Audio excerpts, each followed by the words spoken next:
નમસ્કાર. હાલ હમણાં બજેટ સત્ર ચાલુ હોવાથી અમે બધા દિલ્હીમાં સાંસદો છે અને કાલે ન્યૂઝના માધ્યમથી અમારા કાર્યકરોના માધ્યમથી અમને જાણવા મળ્યું કે ડાંગ સ્વરાજ આશ્રમમાં એક બાળકી સાથે દુષ્કર્મની ઘટના સામે આવી. આ જેવું મને વસ્તુની જાણ થાય એટલે તરત જ અમારા ડાંગના એસપી મેડમ અને સાથે સાથે અમારા ડાંગના ધારાસભ્ય વિજયભાઈ પટેલનો મેં સંપર્ક કર્યો અને એસપી મેડમને ખાસ મેં સૂચન આપ્યું છે અને એમને વિનંતી પણ કરી છે કે આ કેસમાં આરોપીઓને કડકથી કડક સજા થાય અને જલ્દીથી જલ્દી સજા થાય એના માટે પૂરી જોગવાઈને કાર્યવાહી કરવાની છે.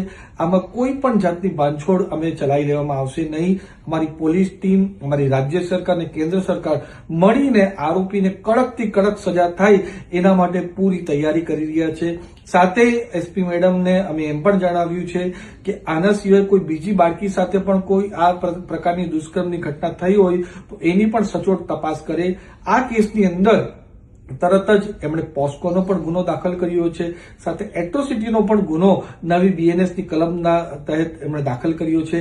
મારા ડાંગના ધારાસભ્ય વિજયભાઈ પટેલને પણ આ વસ્તુની જાણ કરી છે અને વિજયભાઈ આમની જે પરિવાર છે એમને પણ મળ્યા છે અને સાથે સાથે પોલીસને પણ સાથે સંકલનમાં રહીને આ કેસમાં જલ્દીથી જલ્દી સચોટ ન્યાય મળે બાળકીને એના માટે પૂરો પ્રયાસ અમે બધા સાથે મળીને કરવાના છે. ધન્યવાદ.